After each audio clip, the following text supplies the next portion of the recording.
Welcome to the Lancaster City Council meeting. City Clerk, you want to call the roll? City Council Member, Agency Director, Authority Member Doris. Here. Molly absent. Mann. Present. Vice Mayor, Vice Chair Christ. Present. Mayor, Chair Paris. Here. We have a quorum. Thank you. And I'd like to invite everybody to Daryl Doris's church for free barbecue. No, that's not what I said. All right. Deacon Burton, Captain Ron, I'm gonna need your help. So Jeremy Mayhill of Highlands Christian will be doing Thank you, Mayor. and you can have I'll partner with you, Councilmember Doris. We'll do the barbecue together. So it's an honor. We pray for productive meetings tonight. Let's pray. Father, we're so grateful that we live in a community that cares about people, and we thank you for a leadership here with our mayor, our vice mayor, council members. We pray for supernatural wisdom through this meeting, through the decisions that they're making, that they would have a clear understanding of the times, and that you would give them insight, discernment, wisdom tonight as they make decisions that affect thousands. We thank you for this community. We love this community. We are here to make a difference and impact in this community. And so we pray that tonight's meetings would lend itself to that, and they would be productive, and that they would make a difference, Lord, in the people that are calling this place home. Again, we thank you that we're able to even pray and even to be led by your Spirit in meetings like this. And we pray that you would continue to move in this community, and that you would make an impact here. Again, we pray for wisdom for this council, and we pray all of this in Jesus' name. Amen. Amen. Everyone, please face the flag. Repeat after me. I pledge allegiance to the flag of the United States of America and to the republic for which it stands, one nation, under God, indivisible, with liberty and justice for all. I'm a prophet. I knew you was going to call me. You know, this is getting scary. My wife knows what I'm thinking, but that was good. Okay. So we're doing the recognition of Juneteenth, which I understand was a fabulously successful event. It was, man. Do you want to make the motion? Yes. Mayor Paris, before we do the presentation, I'd like to make a motion to excuse Raj Mali. His father passed away, so. I'll second that. All in favor? Aye. All opposed? Passes unanimously. Thank you. Thank you, Mayor and Council. As you guys know, this Juneteenth, we had an historical inaugural Juneteenth celebration at Sergeant Owens Memorial Park. Wait a minute, before you, I got to introduce you. Oh, yes, Not everybody knows who you are. by all means. This is Vice Mayor Sean Cannon. Whoa, whoa. You're going to get me in trouble.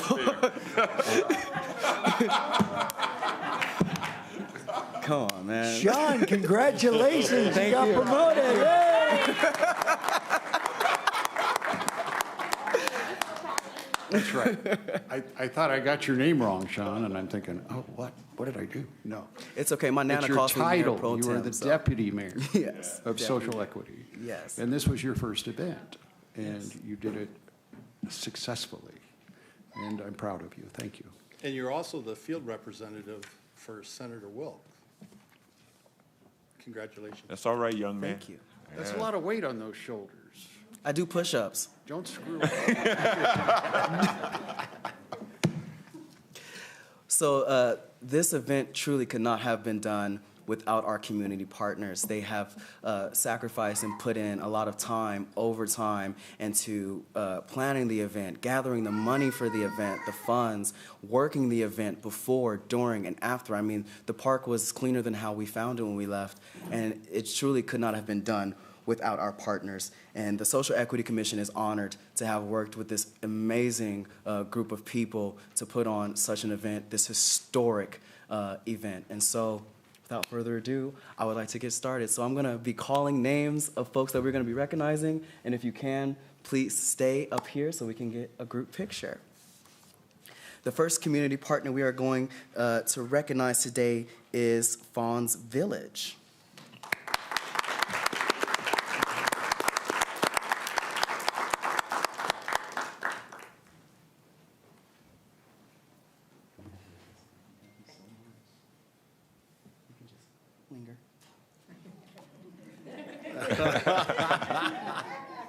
You can show it if you want to. Aaron B. Wheeler. Aaron B. in the house.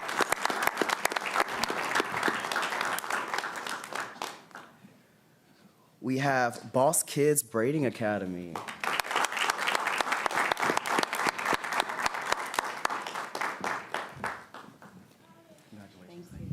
Thank you. I need some more gel. I gotta talk to you.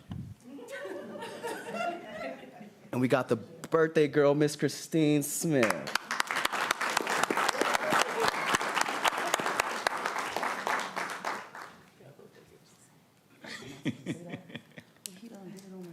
It's already known. It's your birthday. Congratulations. It's Corey Barnes, Mr. Corey Barnes.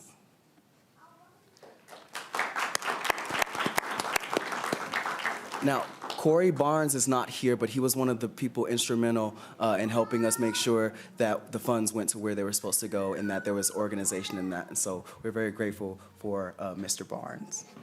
Mr. David Paul. All right.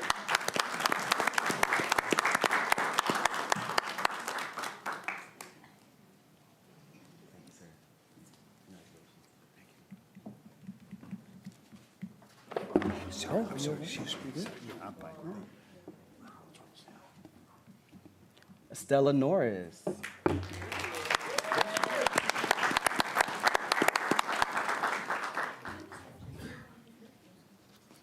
And this one is for Miss Fawn White. So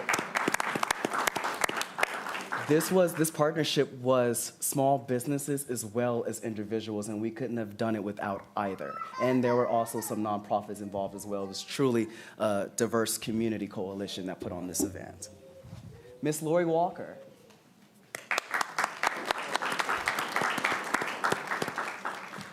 Princess Marlena Dale.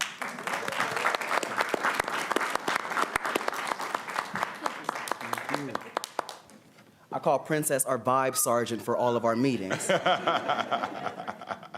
Denise Daniels.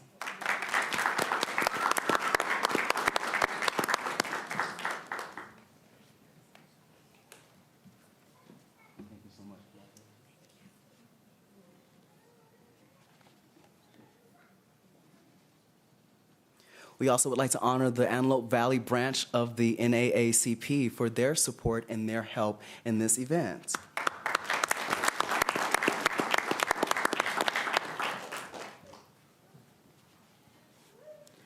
Miss Nashawn Mitchell. All right.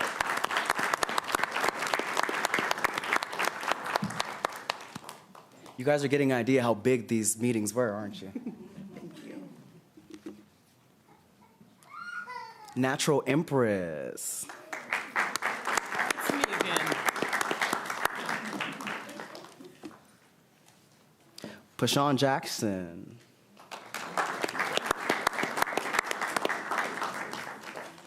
And Samara Clayton.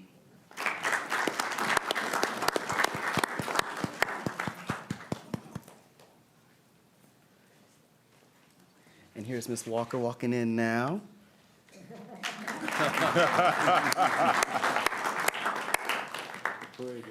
Can we just give a round of applause to everybody that participated in that?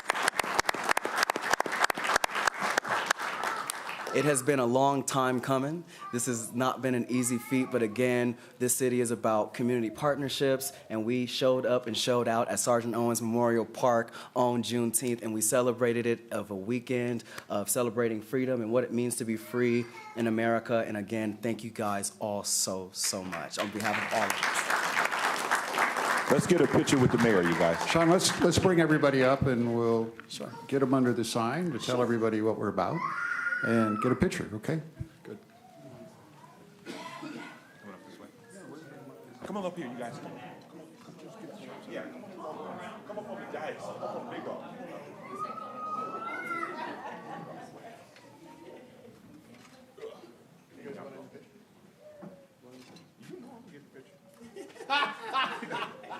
Is he out there helping? I I did not, I don't even know this guy. You didn't see about that. Just hurt my feelings. I know who you Come on, man. I did see you. I was staying. You can't be standing next to me. There you go, there you go. Y'all go about it there. Go ahead, go ahead. There you go. There you go. You got some balance now. You gotta show those signs. Everybody fighting to be by the mayor. Look at this.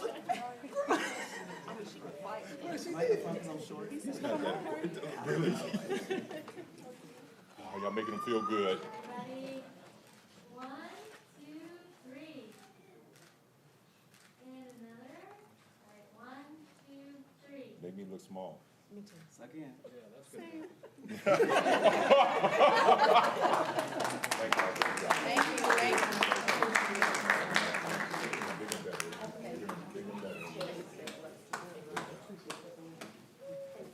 Great job, great job.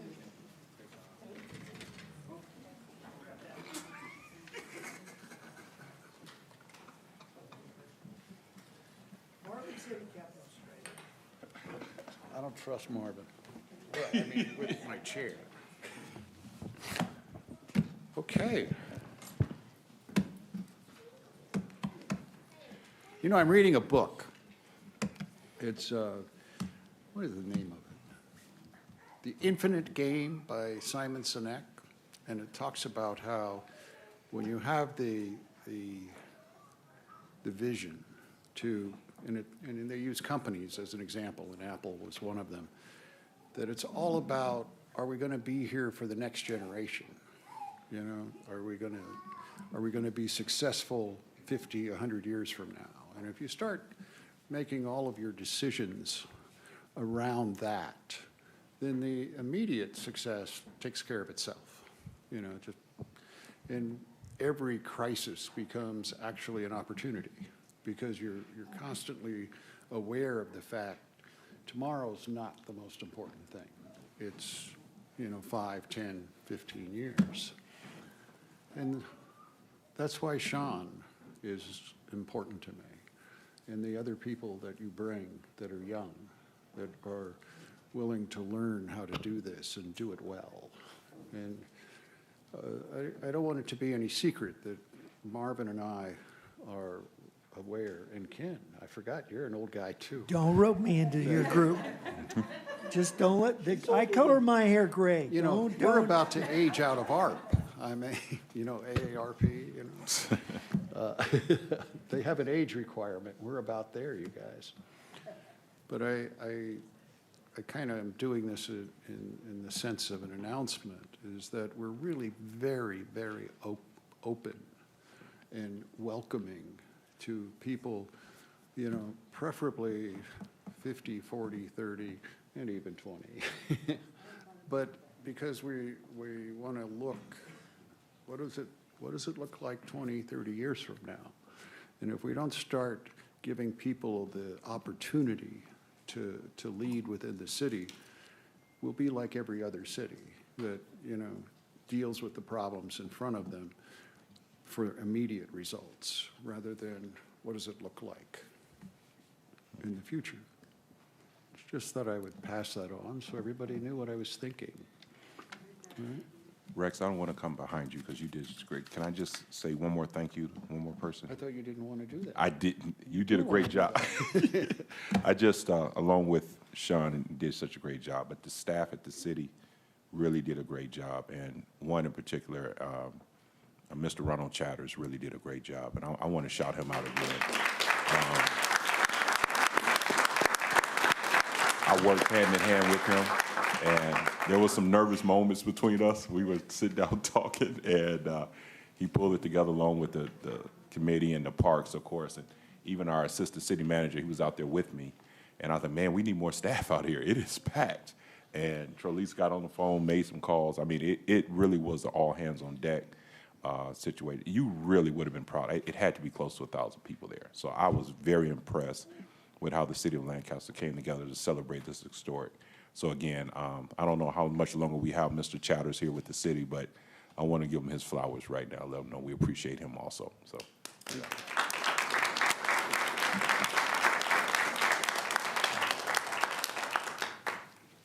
we do have the best staff in the country. I think. You've done a good job recruiting people, Jason. Thank you. All right. Council actions, consent calendar, anything to be removed? None. Is there a motion? Motion to approve the consent calendar is currently comprised. Is there a second? Second. Let's vote. And it passes unanimously.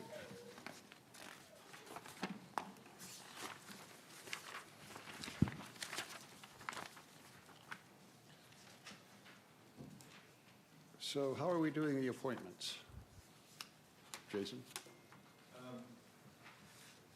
However you wish, sir, and we have them broken down by the, If I knew what I wished, I wouldn't ask you. we have them broken down by commission. I've seen a number of the people who are here going to be appointed, so I think you make the appointment, the council approves that appointment, and then we can swear them in by commission or do them all together as a group. The ones that are here, that's your call. It's Okay, yours well, to let's do the- nominate and then for the council to confirm. Right. Yeah. Okay, so let's do them individually. So let's start with the Planning Commission, and I appointed Stephen Derryberry and David Burden All right. to the vacant seats. And I'll second that motion. so I guess we need public comment if there is any, right? Yeah. Do we? Do we have any? Well, that's a first.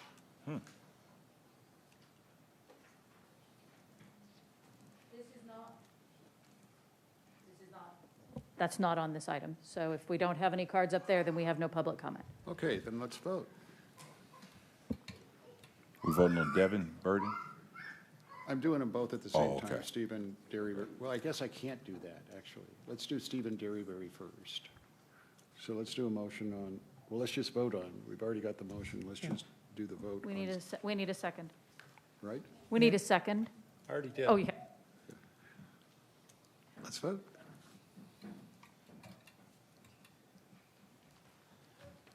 And our new planning commissioner, Stephen Derryberry. I'm going to swear you in as soon as we get through everybody else, and I think it'll, it'll work better that way. Devin Burden. Is there a second? I'll second it. I All in wanted favor? to second that.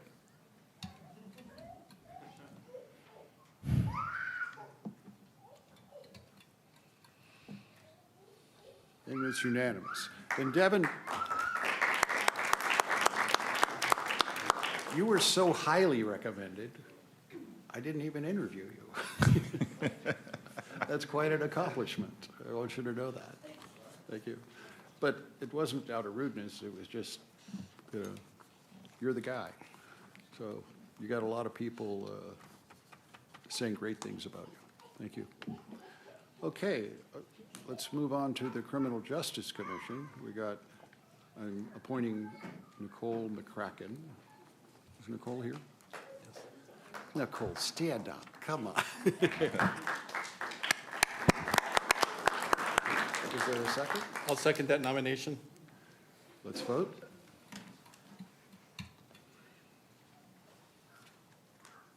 And it passes unanimously. And now, if you're paying attention to the agenda, this is, yeah, it's nepotism. I'm appointing Rucker Paris, my son, to the Criminal Justice Commission. He served on the Planning Commission. I was happy with how he did that. And is there a second? I'll second that. Let's vote. Well, it is. What can I say? You want me to hide it?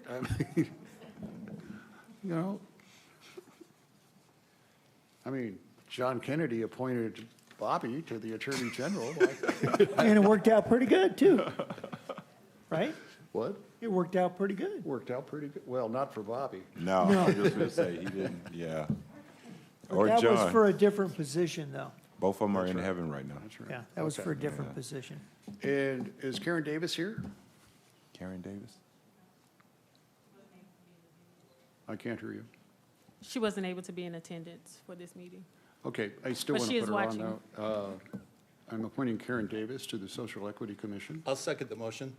And you guys are in trouble. I mean, she's tough. Let's vote.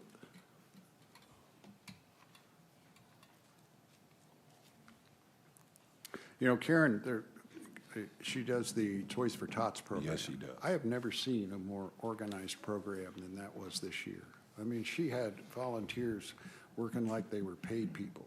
I mean, it was just humming. And, I mean, she was running it out of a warehouse that was full of toys. That is success. She's actually looking for space again. I know. Yeah. Are we going to be able to help her with that? Yeah, we're working on that now. So we're going to be able to, We're gonna try. We don't have space available, but actually try to help her find space and help maybe support the Toys for Tots. okay, great, thank you. And I'm appointing Cassandra Harvey as Vice Chair of the Measure LC Citizens Advisory Committee, which tells us how to spend the money. So it's a pretty good I'll position. second that. Let's vote. Is Cassandra here? Well, I hope they go to the meetings. Just to clarify on Cassandra, sir, she's already on the commission or the committee. It was just making her vice chair. So she's already been sworn in and attends and is a great asset to us all. Okay, great. And to make you aware, Ms. Davis, she did contact us and let us know that she was out of town. She wanted to be here, but she was out of town. So she had a good excuse for not being here. You know, she has been a trooper since the day I was elected. She's always been there for us. It's a good appointment. Okay, so it's approved unanimously. So how do you want to do the swearing in? You can either come down and swear them in yourself. We'll do them all together here, or Andrea can do that honor for you. Can I do it all at one time? Yes. I could probably pull that off, huh? Should we bring them up here so we get a better picture? Yes. Yeah, let's do that. Okay, come on up here, folks.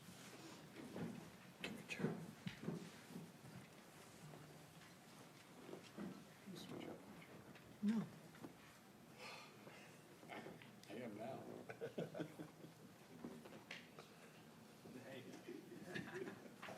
I'll keep one. You guys want to do it all together? Sure.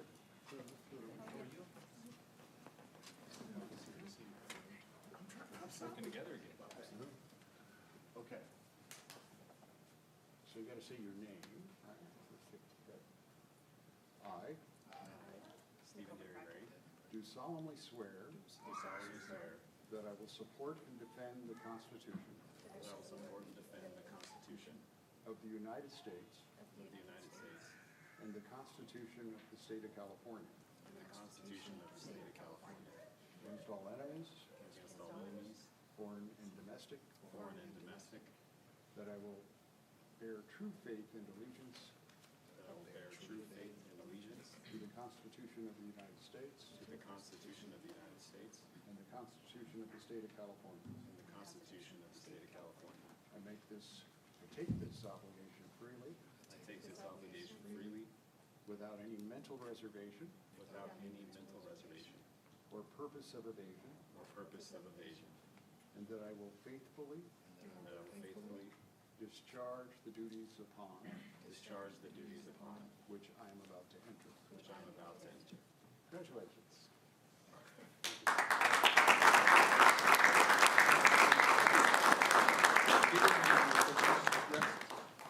Let's get individual pictures of just swearing in.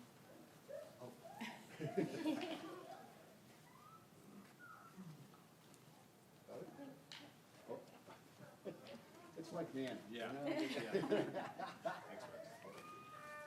No, we gotta do some more stuff.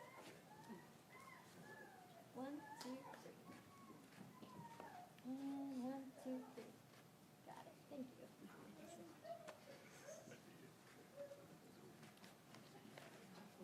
1, 2, 3.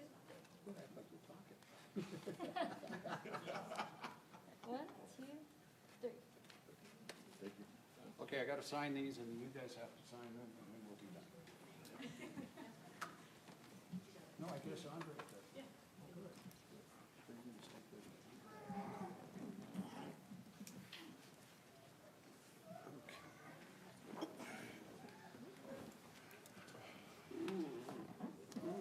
Okay. There.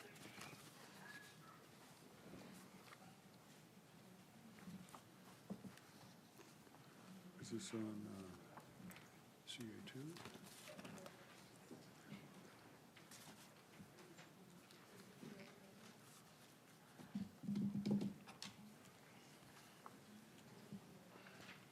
Okay, you ready for CA2?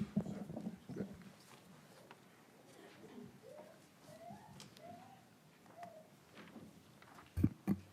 Mayor and council, thank you for the opportunity. The ordinance before you today is a cleanup ordinance to define and redefine our commissions. As you know, we've had a number of different commissions, and through COVID and through other things, some have been infrequently meeting, others have been meeting regularly. Those that, so we're making recommendations on changing of those commissions, not because any of them are unimportant or not going to be continued, but going to be changed as it relates to their format and their actions and their activities. So there's a couple of different commissions we're removing tonight. One is the Youth Commission. The Youth Commission has not met since 2009. We have done a number of youth activities, but most importantly now we're running the Impact group, which is a different way to get youth engaged. They participate in not only community efforts, community cleanups, they do resume building programs and a whole number of different things. We have about 80 participants in that. So the need for a youth commission, if you remember, there's 5 or 6 people. We do mock council meetings. We felt that this is a far greater impact on our community and our youth. Not only do they get the training necessary, they also get a little bit of money in their pocket, which is important for their next endeavors in college and other things. So we're recommending that we remove the Youth Commission. The Architectural Design and Planning Commission, we're recommending, and let's clarify, so it's not the Planning Commission. The Planning Commission is still in existence and it's required to be in existence by law. You appointed 2 members tonight. The Architectural Design Commission, we believe is unnecessary, is that one is the Planning Commission serves as that role. And since the formation of that, you have codified the design standards and guidelines for the community. So there is no question as it relates to what something should look like. It's very specific in our design guidelines. And as you know, our Planning Commission is very active, very engaged, and very competent. And we believe that they can handle that role. The additional commission also slowed development to a certain extent, causing extended timelines and approvals, which I know that being the most business friendly, it was difficult in doing that. We're recommending that change as well. The Lancaster Homeless Impact Commission, we're also recommending removing that commission, but changing it to a task force. So we'll be reaching out to those members who are on that commission, engaging under our new public safety director to take a more active role in participation with other agencies, nonprofits, and service providers, engaging the community in a more broader sense, as well as incorporating those members of that commission to get engaged in that process as well. As you know, there's a lot of activity happening with homelessness on all different levels, from state to local to county, and there's an active group locally is to try to engage ourselves in a positive leadership role to help impact homelessness. And with the new hybrid policing model, we're going to have a much greater opportunity to engage in a positive way into that setting and make an impact in homelessness. And we will be reaching out to those members to have them join us on that task force. Having it as a task force as well also allows more flexibility in the meetings. The Homeless Commission is if you recall, a Brown Act commission, so it becomes constrained somewhat as it relates to its meeting times, ability to meet. Making it a task force allows us to get engaged directly with the service providers and get involved in actually helping and doing the work that's necessary in the homeless side of things. And lastly, the Lancaster Health Commission has not met in a regular basis, but as a result of our last meeting, obviously as COVID, our health has been challenged from a COVID perspective, and we had a great deputy mayors participate in that program. And as of last council meeting, Mayor directed us to form a task force, so to speak, a group of people who are going to impact the mortality rates in our community through one of our wellness homes and work on not only the research opportunities, but also the health aspects of neighborhoods. We're going to be reaching out, again, to those members of that commission, asking them to participate in that, to engage their resources, if they were a member of a service agency or if they were a citizen, their time and their involvement to help impact. And we haven't fully defined this yet, but help impact a community or multiple communities through our wellness homes in a more active, engaged way to help impact health. And that could be including service providers, providing free medical services, maybe tutoring, a number of different things that we can provide in those wellness homes, and then track the data as it relates to the wellness of those neighborhoods. So that's what we're looking at, and we've just begun that process as a result of our last council meeting. City believes that this will be more proactive and nimble method of gathering individuals to participate, as well as impacting outcomes as it relates to the services we provide, and the influence and impact the community has in those services. So with that, I'd recommend that you approve it or make any modifications or have any questions. I'd be happy to answer them. Thank you. Fran?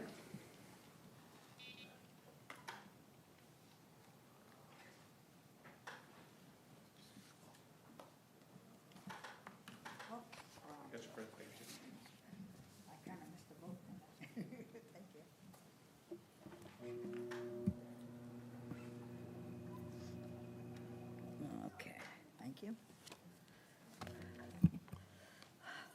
Good evening, Mayor. Nice to see you. Vice Mayor, council members, staff, and ladies and gentlemen. My name is Fran Sarasaris, and I'm one of your commissions that was on the Homeless Commission. I didn't, since it wasn't written on the agenda of what you were anticipating on doing, I was going to offer myself to be on the ad hoc committee or any, where I can be of help. I also wanted to mention that I'm on the task force committee now for LA County for the new Department on Aging and Disability. And I'm also, as you know, I'm a commissioner for LA County for the Older Adult Commission. So, but even though the Homeless Commission, as it stands here in Lancaster right now, is going to be, well, not eliminated, but kind of spread out a little bit, I wanted to say, I want to offer my services. If you want me, I'll be here. And I've had a wonderful, I've been on the commission for about 4.5 years, on the Homeless Commission. And I've seen a lot of growth, and I've seen a lot of also where needs to be. There's a lot to be done. I have a lot of ideas, which I would like to bring. And this is going to be the perfect, because now I can talk to you about my ideas. And this has to do, of course, with aging and disabilities, because we have a big problem, especially with people with disabilities. They have nowhere to go. They don't know who to see or what departments they need to go to. A lot of them come to me. You know, not a lot of them, but some. And anyway, if I can be of any help, I'm more than happy to. Thank you very much. Fran, you're the only one that interviews in a meeting. And of course, we'll consider you. Yeah. All right? Okay. But we have to do it through the normal process. No, I understand. So I'm just, There. you know, just letting you know that I'm available. Of course. Thank you. Okay, thank you very And much. thank you for all that you've done in the past 5 years. Thank you. Okay? You've been a big contributing influence.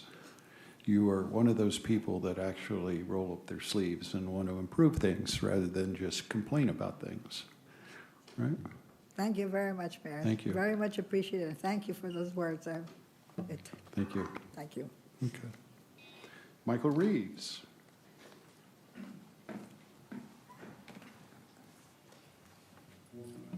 Thank you. Good evening, Council. The remarks that I make tonight are my own as a private citizen and don't reflect any board or any other people in the city. I'm here tonight to support the repeal of some commissions and the desire to appoint committees to focus on specific problems. I appreciate and applaud the citizens who have taken the time from their professional and business lives to serve our city. I hope they will stay involved and participate in committees in the future. I believe that committees will encourage citizens to participate in the governance process because the focus will be on an issue that they are concerned about. Committees can meet and decide solutions to specific problems in a shorter time, in my opinion. I hope the city will give a stipend to committee members, establish a deadline for their solutions, and utilize the new community center rather than City Hall for their meetings. Thank you very much.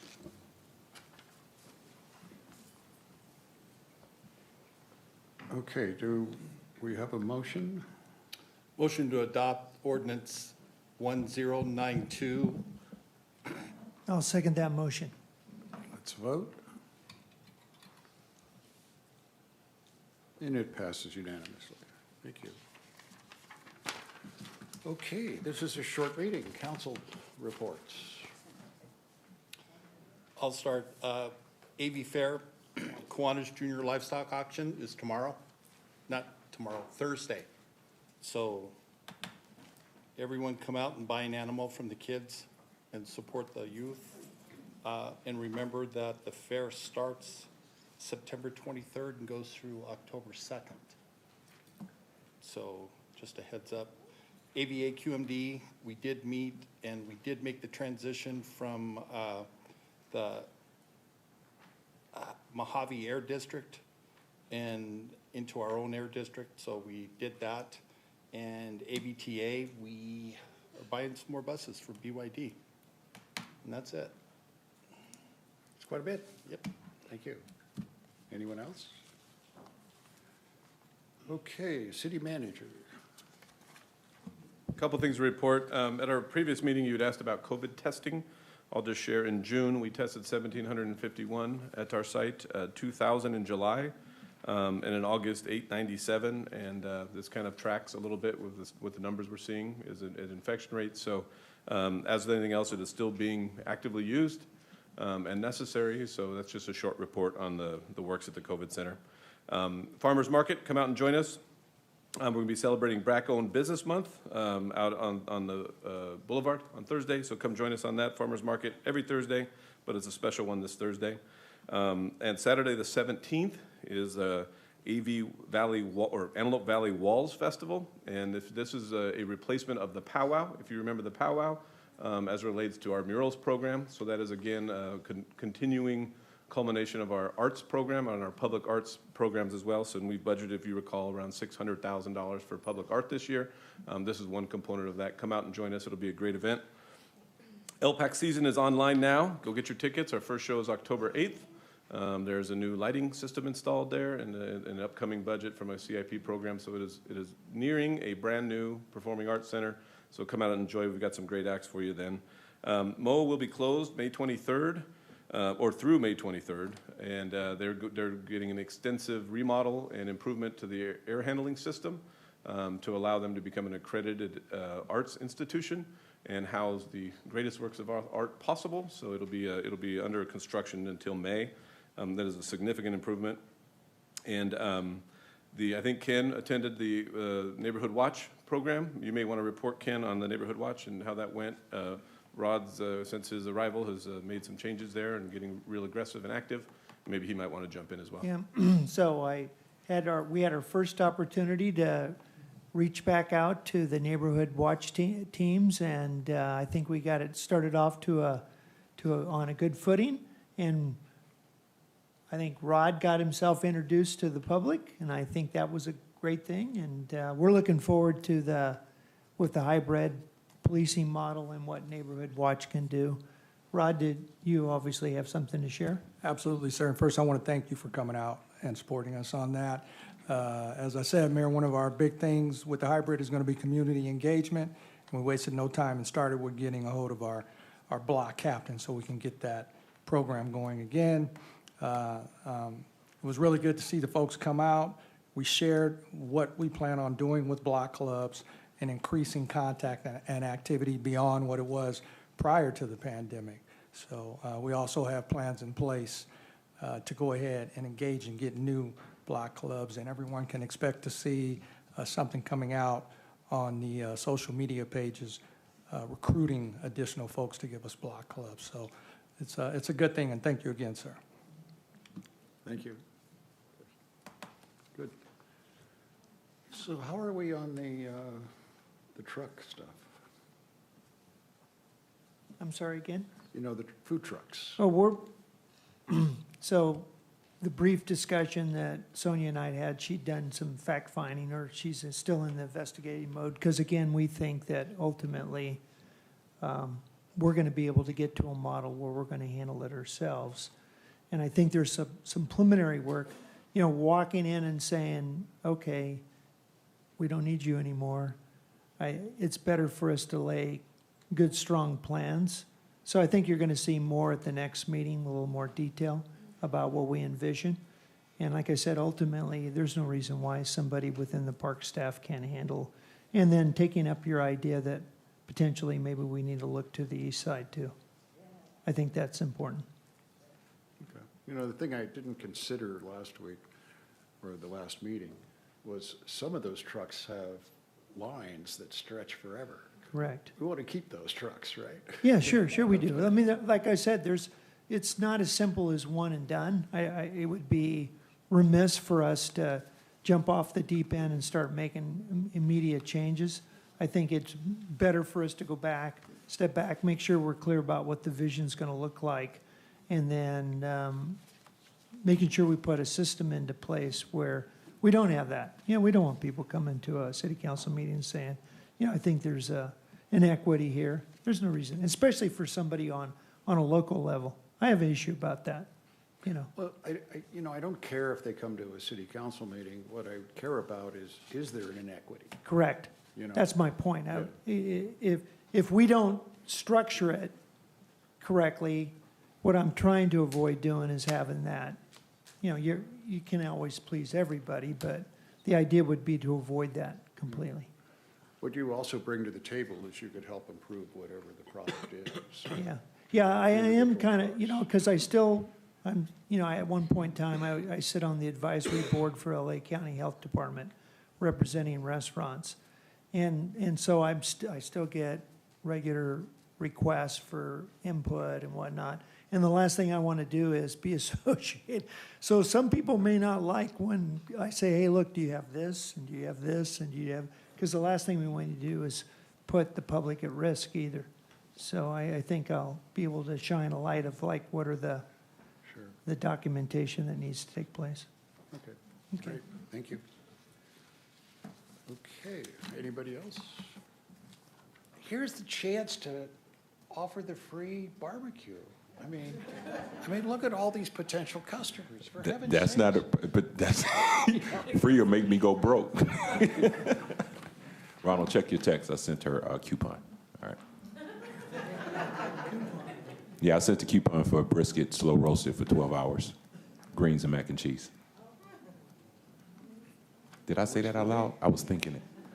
I was expecting an invitation, but. Mayor, I would love to never got cook one, for you. All you got to do is come through. You know where the church is. You come all the time. Yeah, but I didn't know I got to eat. It's not healthy, I'm going to tell you that. But it is good. All right, thank you. Got anything else? No, sir, that's done with my report. Great, thank you. Before we do the city clerk, I want to tell everybody a few things that are going on. We're going to Japan Monday, right? And we're taking, how big's the delegation we're taking? We've got 7 people.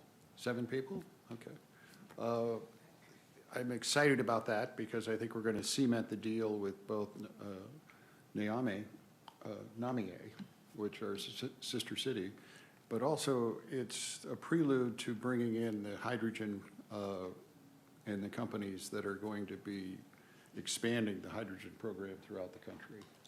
It's a big deal. I mean, what are we anticipating? Well over 1,000 jobs, right? Okay. We will be the center of hydrogen development, which hopefully, and that's why we're going. We're actually going to be working a lot. And I like the selection of the staff you picked. They will be here for a while. You have no idea how great our staff is. I mean, they're always trying to recruit them from us. And the fact that they're not leaving says a lot for how you run this city. Thank you. Thank you. All right, let's do the speaker cards.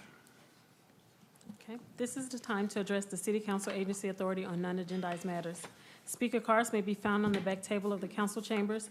If you have completed a speaker card, please ensure that it has been placed in the basket so that you may be recognized. Individual speakers are limited to 3 minutes each. Please keep in mind, state law prohibits the council from acting on items not on the agenda, and your matter may be referred to the city manager. Thank you. Thank you. Stephen Racine? You didn't know you were going to be first, did you?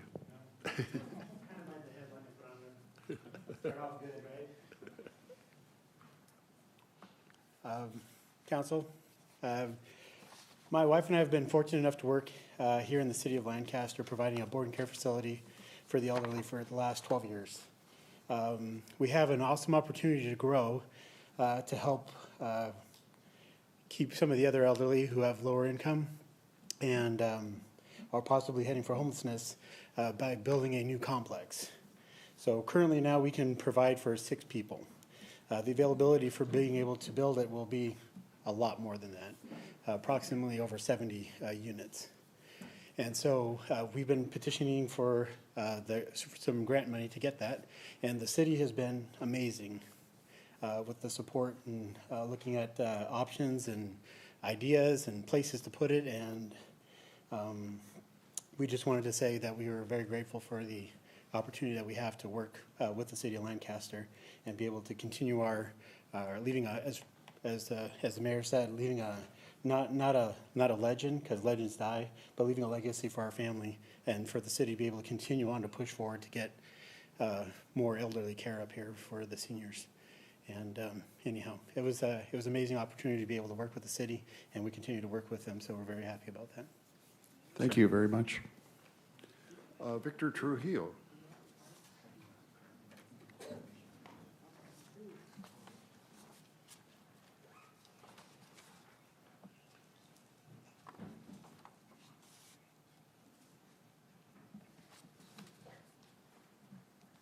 Good evening. Good evening, how you doing? I was here about 2 months ago, and I actually had a problem with the tenant in Lake Los Angeles. And I had some problems with the deputies 3 times in a row, and I had to go again, and I couldn't, I'm legally being smashed, smothered. Illegally, something's really going wrong. I owned 20 properties out here about 25, 30 years ago. I owned a lot of properties. They were taken from me. I was put in jail many times. This happened. I have record over maybe $20 million in my past. I know everyone that was very rich in this area for a long time. I'm not just a regular person. I'm just asking for some assistance. I did ask some watch commanders, 2 of them, and a detective, and they offered me a police report. The deputies said no. And I actually went to the county. You guys recommended me, I guess the vice mayor did.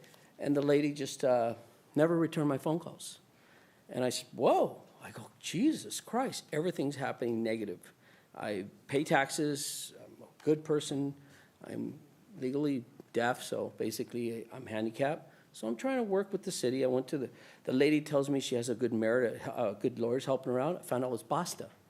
2 months they were trying to get rid of the building and try to steal it from me, under me. By accident, I found out she stole my central air unit, started gutting out the whole building. I have 2 residents on the property. For 10 years, she's rented out the house. I found out the house was never in her name. She never had the 2 tenants live there are deceased. I don't know where they're at. I'm trying to find that out because she was trying to get the property from me. It's a commercial property. It's something very easy to do, but when you have legal activity where somebody's actually helping somebody steal a property, and the property's worth a lot of money, so it's not something you can just turn your head and let it go. I lost a property on 47th Street, things, $25 million. I lost it from a judge and a district attorney. I can give you details going back 30 years. The reason I'm here is because in 1989, my mother was going to be gunned down. I was given a gun by a sheriff, son. And it's documented. When they came to my house, I got in a shootout, saved my mom's life. That's why I'm in Lancaster. My daughters are raised here, and I found out some other stuff, but I'm not going to talk about. But the fact is, I'm just trying to get this thing fixed and move forward. I met all the mayors going back 30 years in this town. I've not had the privilege to meet you. I've been affiliated with all kinds of programs out here. I'm just trying to start from scratch. I just need some dignity and some respect. That's all. And that's why I'm here speaking, to get some help. Rod, could you talk to him after the meeting? Absolutely, sir. Okay. If you can stick around, sir, I'll meet with you afterwards. Thank you. Melody Montgomery.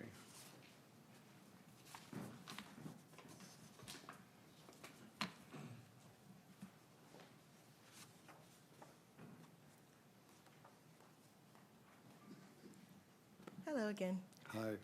I came primarily to hear what I already heard, which was the update on the Monday Bites Food Truck Collective in the park for the food trucks. Oh, I see. Okay. Yeah, I came primarily to hear that update and just to kind of find out what's been going on, because I haven't heard anything since we left the last meeting.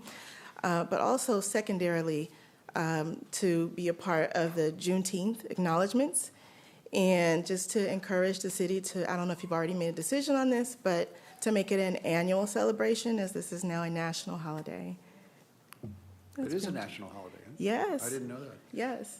I was in a trial when, you know, when Juneteenth came along, and we had a significant debate to take the day off, and we prevailed on it, but it was quite an interesting day before that, you know, to do that. Yes. But I didn't know it actually became a national holiday because we had to kind of coerce the court into it. Yes. Yes, and I'm speaking as a community member, but also as a vendor. I have to say that too, as a vendor for Juneteenth. Sure. So, And Ken, you're working with them on the vendor thing? Okay. yes. I mean, you got a councilman in charge of it now, so Yeah. it should.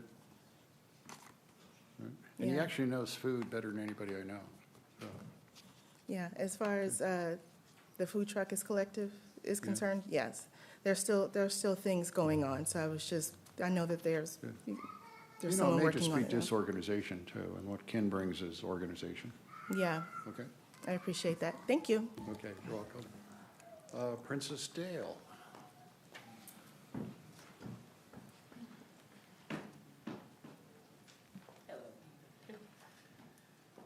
Okay. I speak with passion. I would like to say that. I would like to bring to your attention, I am a community leader out here. I've been living in the Antelope Valley almost since 14 years old, on and off. I'm 35. I have been talking to my community. I live on 10th Street East in Avenue R. If you guys know that area, you guys know it's a lot going on over there. I live in a low-income building, and I would like to ask that you guys would please investigate DCFS. I have talked to, and I have been a victim of them lying on court reports to take our children, and they've done it multiple times. They took my children in 2017. They took a few of my friends back here's children for false reports. And I can actually prove with my own case how they lied on my boyfriend, lied on me, put false allegations, all kinds of things. And I'm begging you guys to please investigate the DCFS of Palmdale and Lancaster, and I'm willing to bring citizens forth that will write statements and all. I have so many women in my building whose children were taken. DCFS has asked them to move.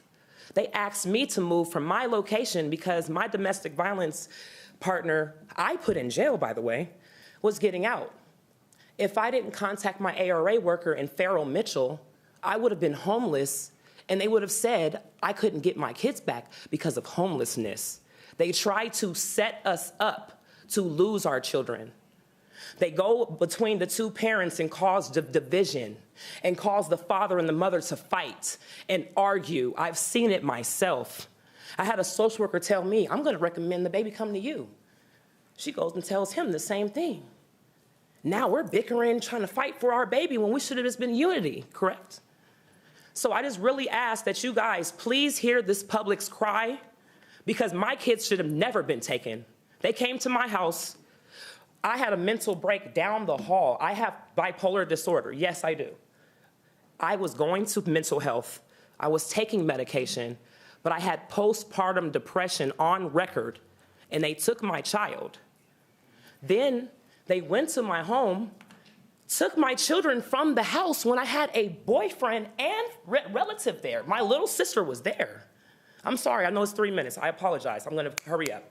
My point is, they are literally ripping families apart, And it's causing mental health problems in this community because when they took mine, I lost my mind. And it took me to start my business to get me where I'm at right now. The reason why I'm doing events is because that was my distraction when they took my children. But I remember telling that investigator who lied, I'm gonna come back and I want righteous judgment. And I'm asking for those who are the children of God in this room, and I know y'all are, please investigate these people. They are hurting our community. That's all I want to say. Thank you.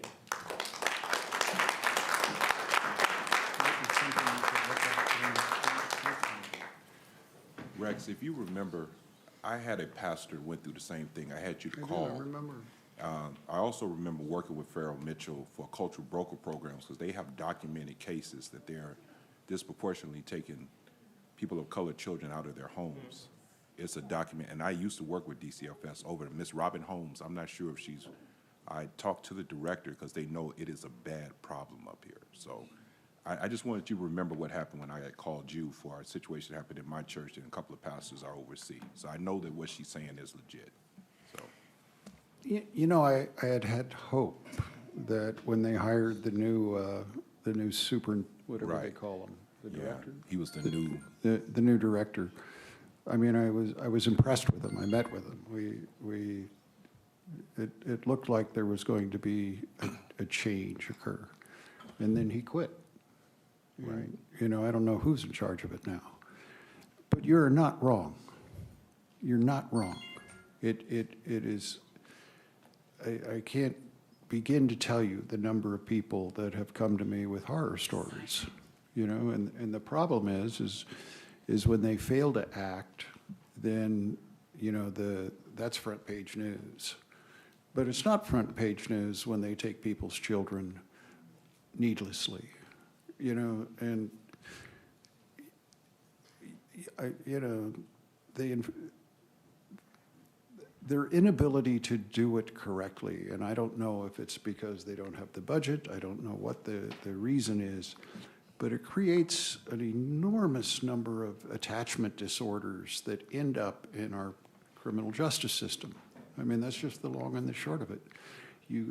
If somebody had taken my children, I'd have lost my mind. My wife would have lost her mind, you know? I mean, our children, when somebody, an outside force, comes and takes them needlessly, it's incredibly disabling. I guess what I'm telling you, it is probably that causes me the most frustration is our inability to improve that system. But now we have a new public safety director, and I would like that put on the plan, you know? I want that better. I want them to do their job without hurting children. I mean, their goal is to protect those children, not hurt them. And I'm hearing too many horror stories. And I don't know what we have to do to fix that. But before I leave this seat, we will make it better. I don't know that we're going to fix it, but we will make it better, won't we, Sean? Yes, sir. And as a point of equity, I would say that the Department of Children and Family Services is very focused on the cycle of violence and how to break the cycle of violence. And I think that a good start would be to encourage them to look at how they contribute to the cycle of violence in homes and in families, and how they, and if they do, and how they create a cycle. One parent is in the system, and then that parent grows up, has a kid, and that kid goes in the system, and then, so yeah. You know, somebody explained it to me once, you know, the situations you're talking about, when the children are hurt, those parents are in jail. You know, we're not talking about the horror stories here. We're talking about something much more benign. And I just don't see anybody balancing the harm of removing the child with the harm of leaving them. They have to do a better job. And then they had that plan where we were Right. going to work with the churches, and, Right. and then when they did remove them, they would foster parent them within Right. the neighborhood where the mother lives, so there'd be a lot of contact. There was supposed to be community none of that leaders. happened. None of it happened. Community leaders, pastors, we were all, one of the things, I'll never forget a case, and I don't want to beat this, but, No, I think we should beat it. yeah. I think that if we have one I remember an major event, it problem- happened in my church. A parent, and some of us that grew up in African-American homes know this term, I'm gonna kill you when you get home. Well, you know we're not gonna kill our child. That means you're gonna get it. Wait a minute. But, You mean I could have got my mother in trouble for that? man, they literally took the child out because they said that the parent had threatened the child. That's a cultural issue right there. Now, these are where we was talking No, about. it's not. Believe me, white parents tell their kids, I'm Well, gonna I kill know you. Southern whites. I know Southern whites do. I don't know Western whites. I grew up with some Southern white parents. They used to say it too. Is there anybody here who hasn't said it? I know my dad used to say it all the time. I'm gonna kill you when we get home. So, I mean, but it's simple things like that that a young college student or somebody that does not know that lingo, now they feel the child, and now you create this.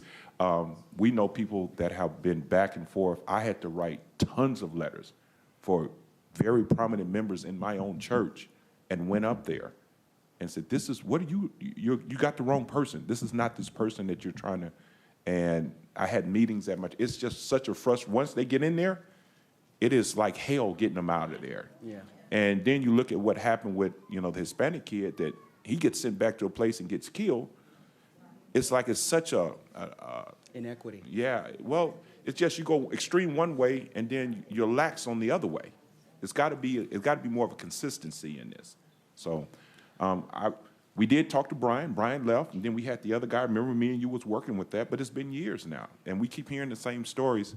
And I don't know how much power we have with the county, but I would love for not just churches, but all community leaders to. Farrell Mitchell was very involved in this. We have to show up and say, hey. They know it's for a fact it's better for a child to stay with a parent or at least with the relatives of that person than to be putting them in, because then other things happen that we don't have to speak of, but we know what happens. So, No, we do know what happens. The foster care system is broken. it's very broken. And those kids are, I mean, if it's only 5% of them that are being abused, that's too much. Right.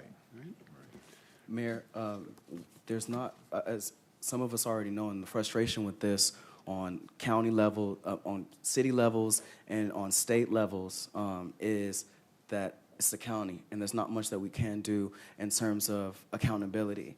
But what we can do as a community is come together and make sure that we highlight those services for those young dads, for those young mothers, for mothers all across the service, to make sure that we get them those services and they know where they are, because the books that the county are giving parents are outdated, and the resources that they need to get their children back are outdated. And so if we can come together and make sure that our young brothers and sisters know where they can go to get domestic violence, get individual counseling. There's a new urgent care center that just opened up. If we can step up, because the answer is community, not government. It will always be community. And so we have to continue to stay in there. And I thank you so much for coming to this podium and being so vulnerable. And it can happen to anybody. It can happen to anybody. And right now, this system does not see males as victims of domestic violence, but victims become perpetrators. They see us as perpetrators, but we were a lot of perpetrators were victims first. And so if those males never get that resource, in that recourse, and to learn how they got in that situation, we're going to perpetuate the cycle of violence all over again. Let's fix this.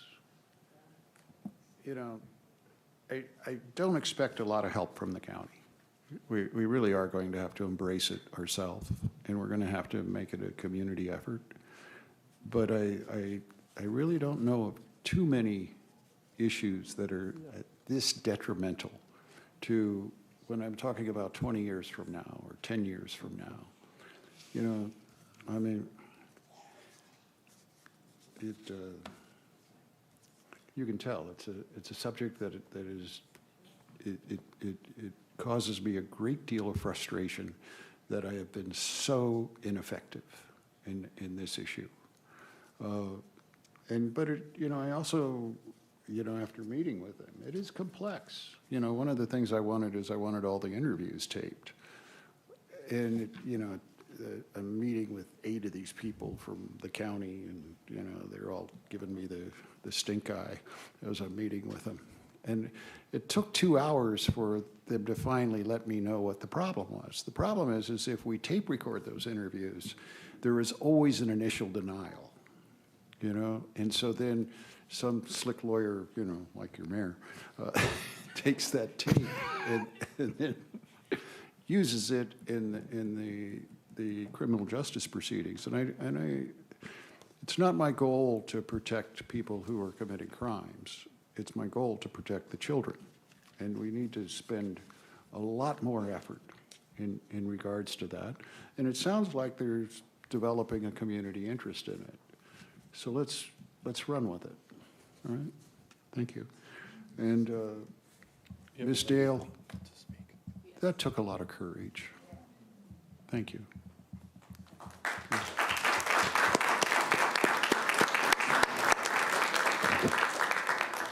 I'm not supposed to do this, but for you, I'm going to do it. Well, I didn't know Ms. Marlena was going to talk about that. Can I just speak from here really quickly?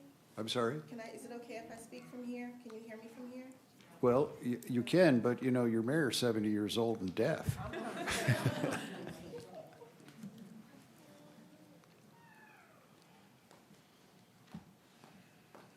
I was just saying, I didn't know that Marlena was going to come up here and speak about that, but I just kind of wanted to just put a little bit of information out there for anybody who doesn't know. I'm not sure who doesn't know, but there are classes and workshops that DCFS offers, some at AV, some are in Pasadena, some in Santa Clarita, and anybody can go. You just have to find out when it is and RSVP, and they're giving out a lot of information as far as like how to protect your rights and things like that. So I haven't been through that, but I've had my own experiences with DCFS, and I know that if you're not armed with information, it can definitely be traumatizing.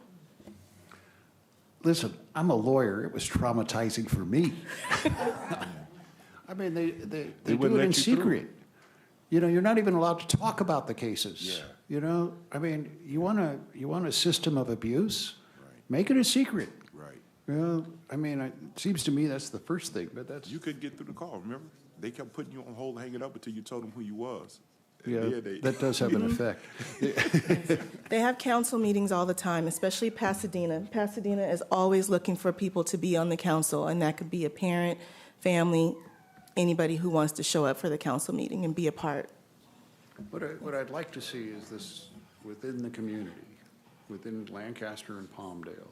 Right. We have a community response to it that works with them, not against them, but with the goal of protecting the child. Right. Not protecting people's power base. And too often, that's what it seems to me to be, that I'm more powerful than you, and I'm tired of that. I've said enough. Right. Pretty soon I'm going to say something stupid. And it's going to be in the paper. Right. Okay. Look for the resource family workshops. Resource Okay. family. Thank you. Lori Walker. Oh, I'm dying to hear this. Good trouble. Tell me what good trouble is.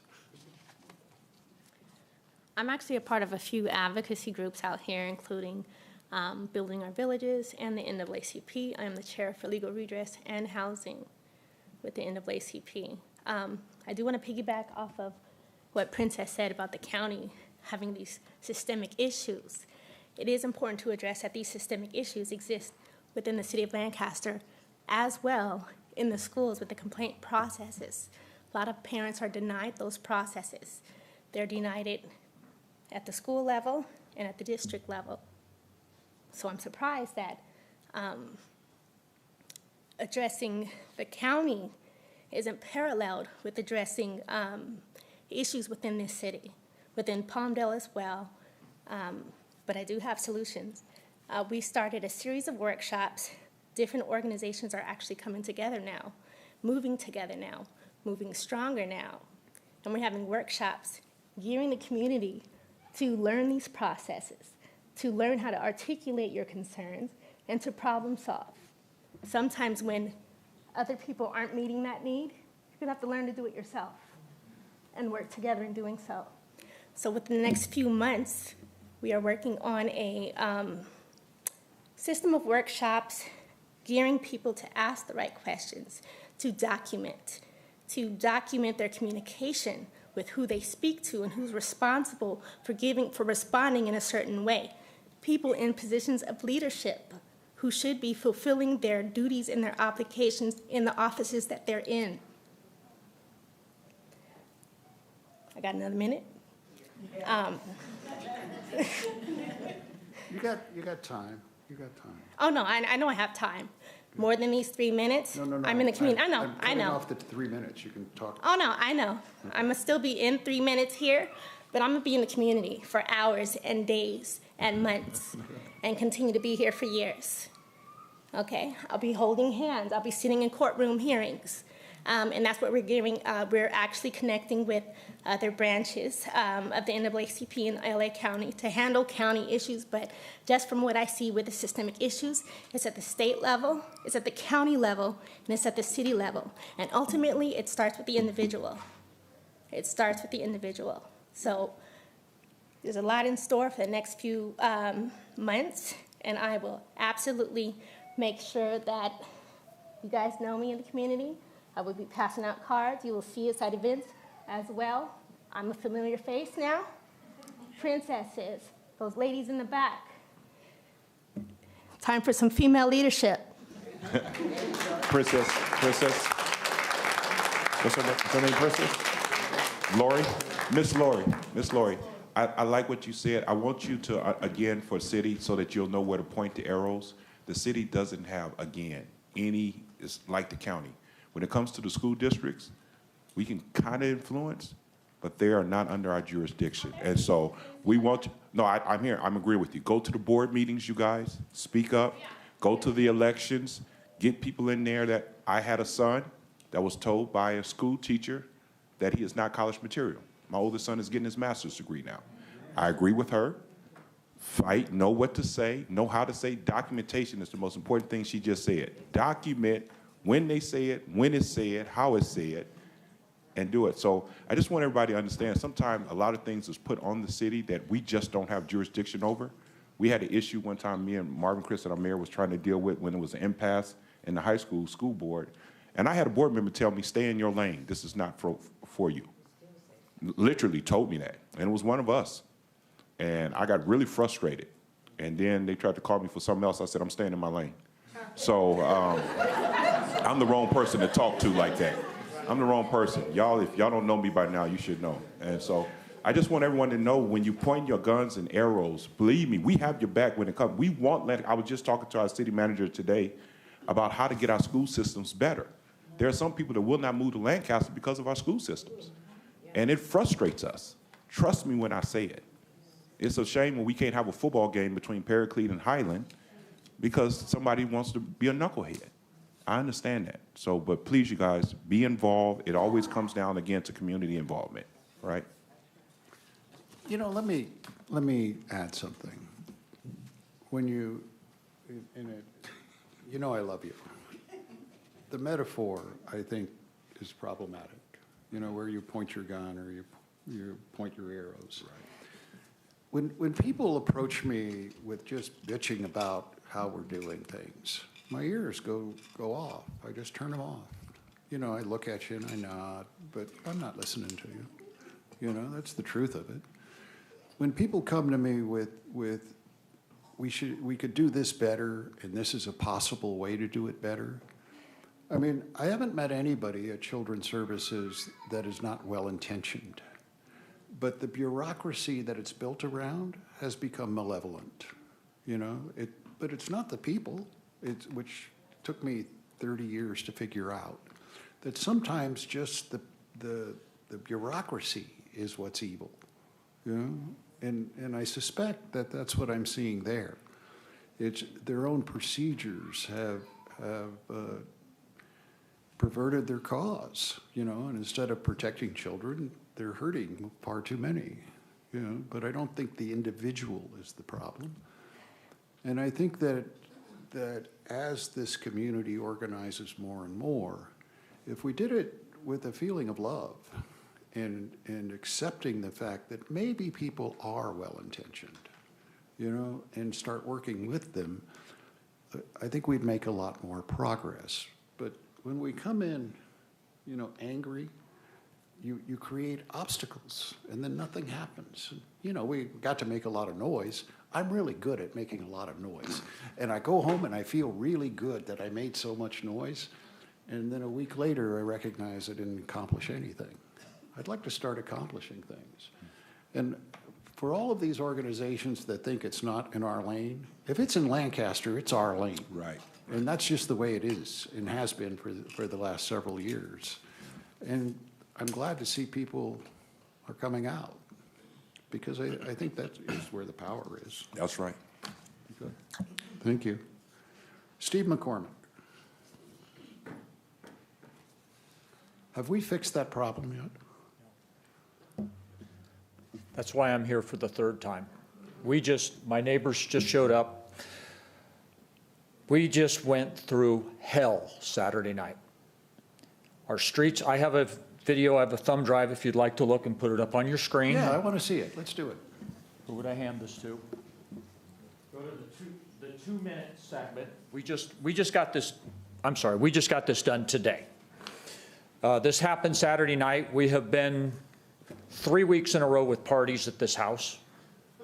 Saturday night, there was probably 6 to 7 phone calls to the sheriff. We had loud music starting at 5:30. The vulgarity of this music was unbelievable. My wife, she came from the backyard. I'll be honest, I sat in my garage facing my front yard with a loaded weapon in my garage, because let me tell you, the class of people that came to this party was... Were they charging? No. This was supposedly a wedding, Mayor. And this was not wedding music.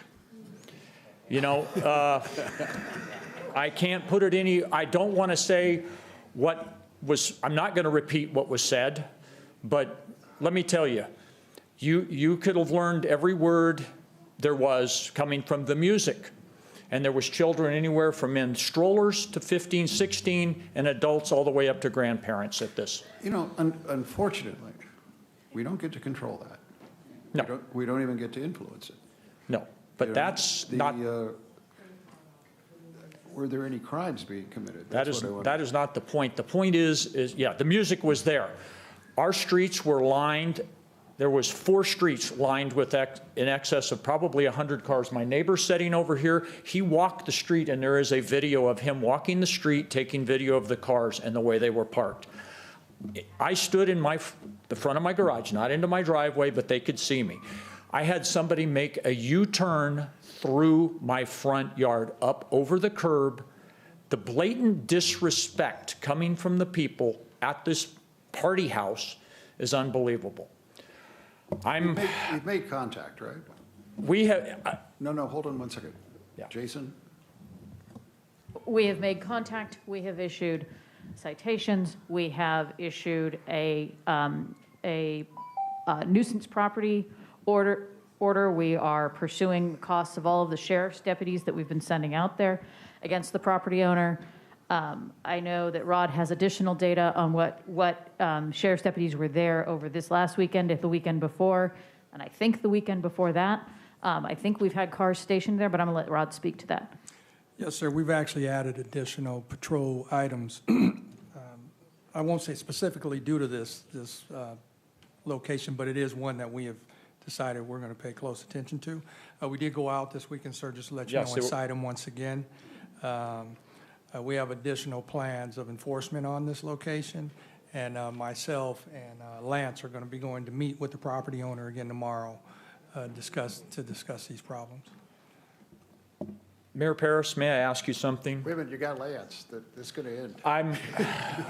I've done a lot of reading. I'm a simple farm boy who went into business for himself 40 years ago, but you know, I think I'm halfway intelligent. I don't know if it's worthwhile, and I'm asking everybody here, is it worthwhile to put a cease and desist order against this gentleman? I realize they're not that Okay, big a... but wait a minute, there's steps you have to go to get there. Okay. There's steps. And it sounds to me like they're taking the steps. But I can't have a situation where we have homeowners arming themselves in their garages because of parties. I mean, that can't happen. First of all, it can't happen with you. Be clear. Something gets out of control and you pull that trigger, your life is over. Yes, sir, I know. I mean, it's over. I have had... Prison is the worst place in the world to end up. But I'm recognizing we have to, would you fix this, Rod? Set in front of my house when one of these parties is going on. I witnessed a handgun wrapped in a towel and carried back in there. I reported it to the sheriff. The man was less than 75 feet away from me when he did it. You know, you also have to recognize that many people, there's a lot of judgment that has to be exercised. Yes, sir. Before they go in. Because you don't go in with 4 or 5. You have to go in with an army. May I can elaborate a little on that? If you don't mind? No, because I'm happy, I'm satisfied that we've got Rod working on this. I have absolute confidence here. He will find the resources. This is going to get fixed somehow, but it may take a little longer than I thought it would. And you got Lance. I mean, I feel totally safe when he's around. Well, we did have officers. The first time 4 units showed up, but all he got was a warning. At about 9 o'clock, one unit called the party unit. I went out and talked to him in the street. He told him to shut the music off, and he refused to the deputy. The deputy turned around, parked in front of my house across the street, and he says, 5 more minutes. And the deputy said, no, you shut it off now. And he honestly, one deputy got out of the party unit, and he walked into that backyard by himself. I watched it happen. We maybe want to look at that also. He did. But it took another 10 minutes for the music to go off. I understand your frustration. We're putting resources on it. We're going to get it fixed. It may not be as quickly as you would hope. Well, but we are extremely limited. We got a DA that won't prosecute major crimes, let alone parties, right? You know, these are challenging times, but we are working at it. And, you know, I can honestly tell you, a year from now, this city's going to be a different place. We're putting enormous resources into law enforcement. Yes. And it's going to be done differently than it's ever been done before. Yeah. Okay? I hope so, because it's making my wife and mine, Mr. Cohn and his wife and everybody else, it's making it tough. I work on average 65 to 70 hours a week at my business. I come home to decompress at my own house. I can't go in my own backyard, and neither can Mr. Cohn and all of our other neighbors without this going on, and enjoy a quiet evening with a glass of iced tea and barbecue. Does this guy know his neighbors hate him? Yes, he does. I had a conversation with him on Saturday at noon about this, and you know what he did? Too bad. I've got 3 more parties. He told my wife, I've got 3 more parties already planned. And I have to live with this?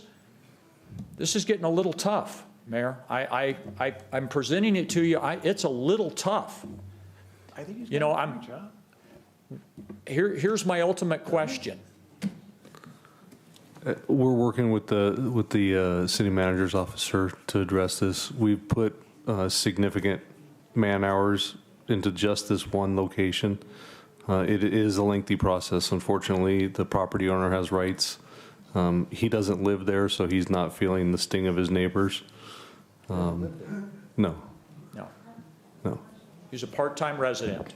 Maybe 1-2 nights a week he's there. When the party, he was there this weekend. He told me, he says, I've got your back, Steve. Well, he's got to be charging somebody.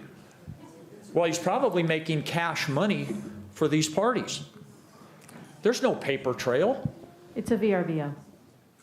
He told us he had notified the city and the sheriff department he was having this party on Saturday night. He told us, my wife and I, that he notified him. Officer Lance Jordan told us the same thing. Mr. Mayor, and actually, I'm glad he did, sir, because I'm over here, sir, Public Safety Director. In our talk with him initially, because we went out when I first got here, because the problem was brought to my attention, and we met with him, and that was one of the suggestions we made so that we can be aware of the fact that he is giving a party, so we can put our eyes on it and ensure that he's doing this thing right and abiding to the ordinance. I am glad that the calls came in, but we did have people up already waiting to see what he was going to do. And sir, I just want to let you know, we do have a plan in place to deal with him. We are going to get rid of this problem. I'd appreciate it if you and your neighbors would stick around so I could speak with you a little bit after the meeting. Most definitely. Thank you for your time. I appreciate it. You know, 6 months from now or 3 months from now, this thing is going to be over. I would like you to still be there. Be very careful how you deal with this. I mean, we've got a lot of law enforcement people dealing with it. All right. I'm just concerned. Is all. You know what I'm saying? Okay. What ordinances do we have on parties? We have our general nuisance ordinances. We have our nuisance property ordinances. What does that mean? I mean, what does that mean?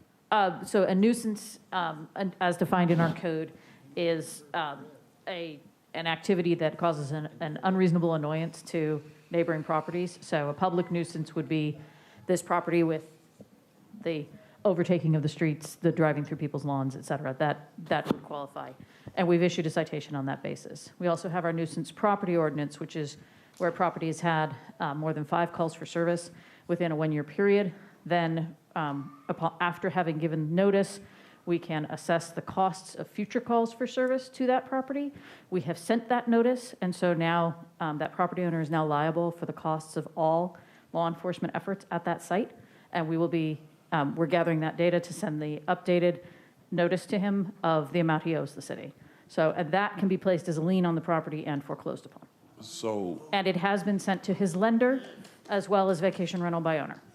So you can't, it's not by time, it's just if you're a nuisance at any time. So it's not anything after 10 p.m. or. Oh, yeah, we have noise ordinances as well, which I do not have committed to memory, I'm sorry. Okay, but those usually happen late at night. Correct. Because I saw this was in the daytime. So Correct. if Yes. something like this this still can be considered a nuisance because it's daytime, but because there's so many people at a house. I wouldn't want to speak to that without checking the code.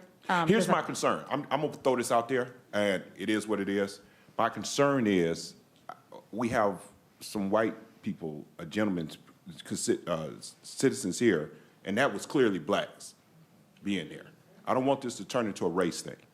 So I'm trying to make sure that we don't become a Lancaster that's on the news because it looks like it's being a racial thing. Right.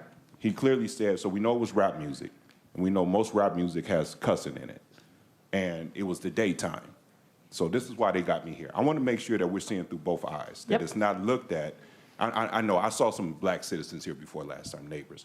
I just want to make sure that we're doing this in such a way, Rod, that it doesn't become we're on TV because white citizens. Well, wait a minute. I don't care if we're on TV. What I care about is I don't want it to be racist. Right. Well, again, and it got nervous when you said he's sitting in there with the gun because he's fearing for his life, and then you got this stuff and guns. I just want to make sure the city stays the way I know that it is.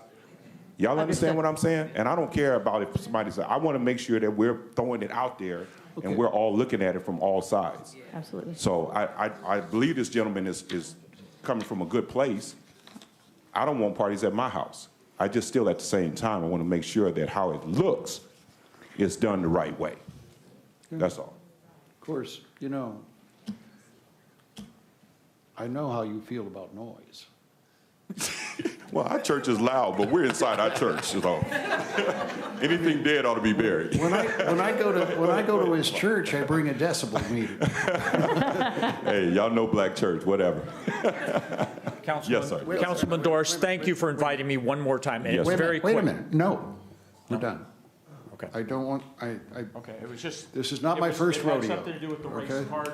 Right. All right. I get your point. Yeah. Fair enough. And sir, I'm Well, not Marvin's got a trying to great say that idea. you're that person. I just want to make sure it's. Yeah, but it's different. It's different like if it's at your house Right, rather than if you were making money off it. right. You know what I mean? I Right. mean, if you wanna throw a concert, throw a concert. Right. But do it at the fairgrounds. Right. You know, do it where we're able to control the crowd and we're able to not mess with other people. Marvin's got a great idea. Why don't we just have no parking on Friday and Saturday night? And if you're a resident, you have a pass. We give stickers to the residents. You are such a Can we do genius. something like that? You're such a genius. That is something we can look at, absolutely. That will have an impact on the neighborhood, right? That they'll have to get passes and the like. They have but that a yeah. lot in Temecula. I know that. Yeah. I mean, I just think there's a big difference if you're having a party at your house that you live at. Right. You know, then. Renting it out as a party house. Right. Because, you know, we have respect for our neighbors. Right. You know, and my neighbors throw a party, they come and tell us they're gonna do one, and, you know, That's what I did for my keep Sweet the dog 16. inside, because it's I gonna be told loud. them, yeah. I told my neighbors, when our kids had their Sweet 16s, I said, hey, it's gonna be a little crowded. I want y'all to know, Reverend. Okay. I made sure it was clean music too. Sarah Odom. Is Marvin doing those homeless sweeps again? Somebody is, but public safety, I guess. So my name is Sarah. I've been homeless since November of last year. And I gotta tell you guys, like, I totally get that you guys don't want trash. Around my spot, there's no trash. But I get the whole thing. But when they come in bulldozing encampments, they're bulldozing the tents and leaving the trash. I have pictures, I have video, and public safety is rude. They told me, they said, well, why don't you go out past the Avenue G? Oh, okay, I have no car, there's no electricity, no resources of any kind, and I refuse. I can't do it. I'm waiting for services from Valley Oasis, and for the regular standard, like, homeless person, call Valley Oasis, see if you can get services. Because you can't, they're full. Kensington, same problem, waiting list. What about our, I forgot the name of it. Kensington? Huh? Yes, Kensington. Right, Kensington has a waiting list, and also I'm fighting to get my son back, and they don't have anything to do with kids. Yeah, there are open spots at Kensington. I'm sorry, what? We do have open spots at Kensington. We keep open specifically for folks that want services. They rarely take them, or there's some issue, maybe they don't have their family and they can't do it, or some other issues like that. But there are space available at Kensington for people who want them. I'll take the spot at Kensington, but I want help getting my son back too.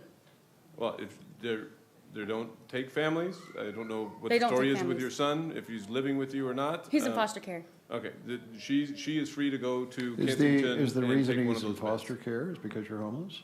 That's one of them, yeah. The other Well- one, my sister was the one, my sister had him under temporary guardianship while I was serving some jail time.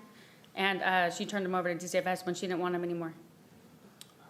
Yeah, I would add that Kensington is a full-service agency, so they do job training, they do sheltering, they do all the necessary things to get people back on their feet, and I would recommend she contact Kensington. We do have space available. If we've got beds there, I would suggest you go there because. I would take it, but like I said, I am involved with Valley Oasis. They were supposed to give me an apartment on Division at Windrose, and I haven't heard back yet. I've been having trouble getting a job because I have one criminal charge, and it's crazy. But as far as being homeless out here in this town, I've graduated college here. I've paid my taxes. I have gotten a business license here. I cannot believe how badly people like us get treated. It's just not fair.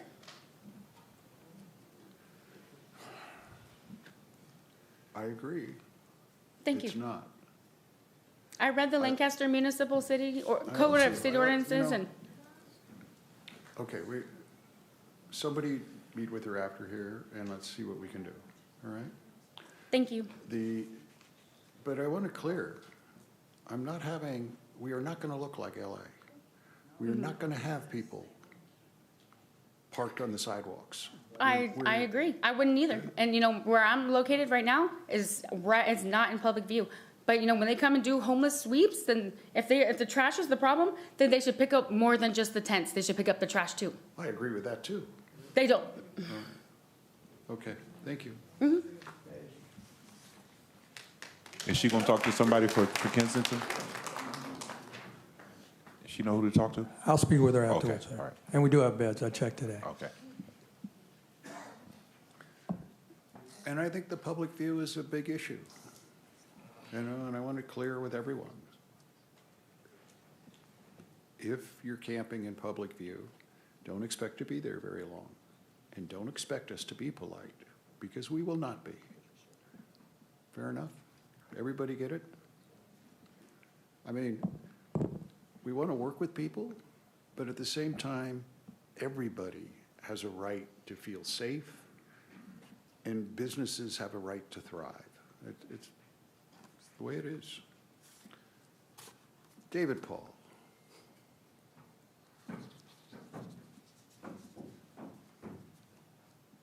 And I'm sorry that Sean knocked you down. Mr. Mayor and Vice Mayor and Council, good evening. You know, I'm really glad I came tonight. I was needing a little pick-me-up and see what my city can do to help me.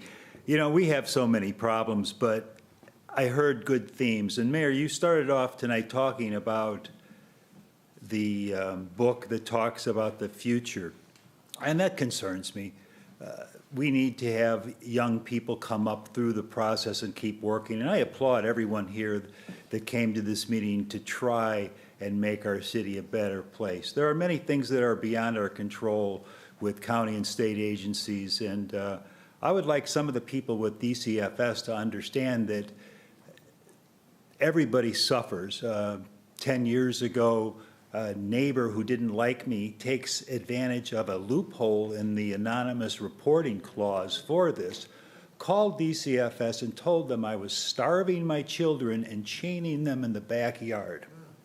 So wait a minute, I can't chain them in the backyard? No, that's frowned upon. So they came out, we ironed it out, but it did make me feel a little vulnerable. And now my kids are over 18, and so thank goodness for that.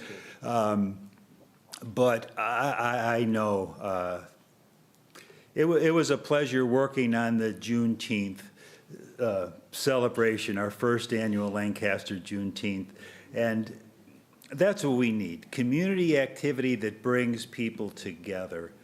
You know, I was watching this thing on Patagonia, on CNN, and they have the shrimp fishermen 200 miles off of their territorial waters, and the Navy goes out there just to make sure they don't drift in. And what they're doing is harvesting squid. So there are dozens upon dozens of these huge vessels that are just putting big spotlights on to suck the squid up into their traps. We're overfishing. I saw someone talking about an expert on the Greenland ice cap. It's melting. So there are problems that are enough to make you crazy. But, you know, we work together here in the city, and that's the only recourse we have, is to have an effective mechanism to do something about it. That's why I've loved to participate in the city through the years and just try and make a difference. And I'm long past being angry about things, the House party, that would kind of make me angry. But we have to find ways to do it. We're working on it. We'll continue to work on it. And I love this city, and I love what you all do to make it a better place. So thank you. Let's keep it up, and let's keep working. Thank you, David. And Mayor, I'm not sure. I don't think I heard you vote on the consent calendar. So if you didn't, maybe you need to do Did that. I not vote? No. You couldn't have heard me because I have a button. It lights up on the screen. So I'm innocent. You know, Jason, we bought that new tractor, and you know how much I love to drive it. You know, couldn't we do an ordinance where, you know, if this guy doesn't clean up his act, I can bring out the bulldozer? You've had training in it, sir. I think you'd be able to do that. We get it on camera, too. That was the best time I've had in a long time. You don't think that's a good idea? We'd only have to do it once. The consent calendar was moved by Chris, seconded by Doris, and approved. And I voted, right? Somebody always snitching me off about stuff I didn't do. I mean, even with all the witnesses, you saw me do it. He still snitched me off, right? All right. Fran, I saved the best for last. Uh-oh.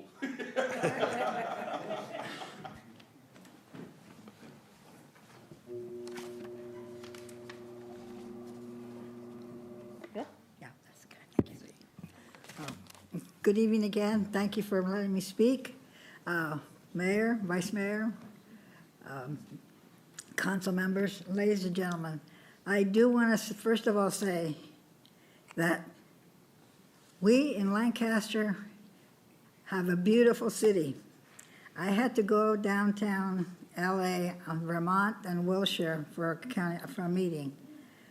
Oh my goodness, it is awful. And I mean, and I'm not exaggerating by no means. It is filthy. And I come home to Lancaster, and I was so relieved to be home. And our streets, I mean, they're not perfect, by no means, but they're a heck of a lot better than there's in other places I've seen. And I want to commend the city council and the people that you get to work on the streets, the maintenance people, everybody, because you're doing a good job. But now I have something I need to ask you. Or I was reading in the paper, this is Monday's edition, and I'm a little confused about it because I don't know which way to take it, I don't know, I'm trying to figure out the pros and cons of this particular article. Okay, well, it's about the cannabis permit that was given permission for these, I don't know the particulars, I mean, I could read it all, but anyway, the manufacturing, they're going to be building this big building, 2 stories, and it's going to be, it's going to be between Forbes Street and Sierra Highway, south of Enterprise Park. It's a 22,843 square foot building. But I'm confused is because we already have spent so much money to get rid of the cannabis farms and ranches and trying to get the cartel out of here. So all of a sudden I see this, so I'm confused. And I don't, maybe it's just me, but I know there's other reasons for this. I know there's taxes involved. I know there's, oh, gee, quickie. That was a quick 3 minutes. but anyway, I had to bring it up real quick to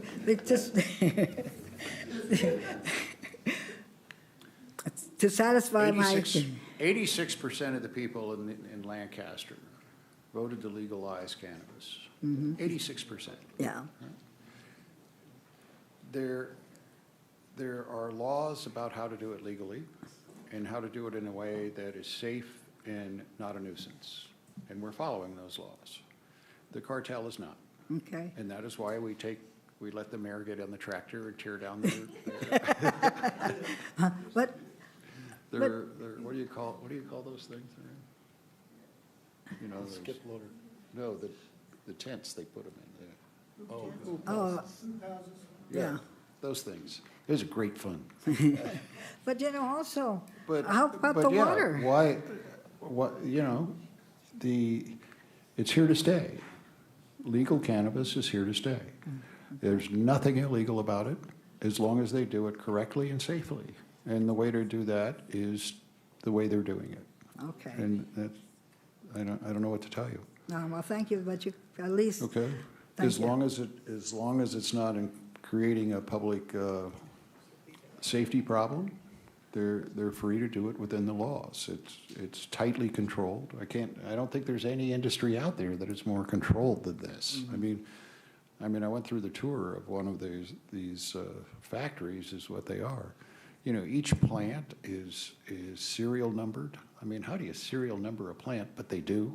I mean, they track it with, it's impeccable how they do it. You don't have to worry about the pesticides because it is indoors, you know? Now, I understand people have different views about it. I'm not saying those views are right or wrong. I'm saying 86% of the people in Lancaster voted for it. And that's what our job is to represent the people of Lancaster. Okay? Thank you very much. Thank you very much. Did I need that? Thanks. Okay, council, you got anything else? I've enjoyed the meeting. I hope everybody else did. I hope we have accomplished something. The next meeting is scheduled for Tuesday, September 13, 2022 at 5 p.m. Are we going to be back from Japan? We are? Okay. So Alexa's going, Trelisa's going, Jason's going, Jennifer's going. Who else is going? Lex, who's our hydrogen guy, and there's a guy raising his hand right there. And you're going. I'm going. Good. Namaste. Now. Hey, he's even taking lessons. We're gonna have a productive time. I'm excited about it. Good, thank you. Adjourn? Oh, Carol. I gotta say that word too. Carol. We're adjourned. Carol. Carol, my day is done and I'm coming home. And I'm really hungry. Because somebody didn't get me lunch, did they?